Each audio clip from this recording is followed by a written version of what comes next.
Hi friends, today let's talk about a thin line between selfishness and self-respect.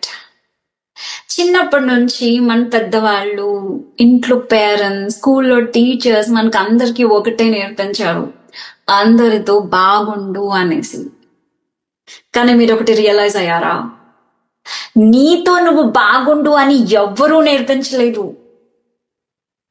నీ చుట్టుపక్కల ఉన్న వాళ్ళందరినీ హ్యాపీగా ఉంచడానికి, డే టు డే వాళ్ళ ఎక్స్పెక్టేషన్స్ ని మీట్ అవ్వడానికి ప్రతిరోజు చిన్న చిన్న సాక్రిఫైసెస్ చేస్తూ నిన్ను నువ్వు కోల్పోతూనే ఉన్నావు.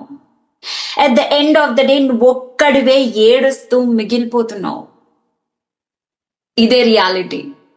సో మంచోణ్ణి అన్న ముసుగు తీసేసి నీ కథలో నువ్వు హీరో అవ్వాలి అనుకుంటే పక్క వాళ్ళ కథల్లో నువ్వు విలన్ అవ్వాల్సిందే.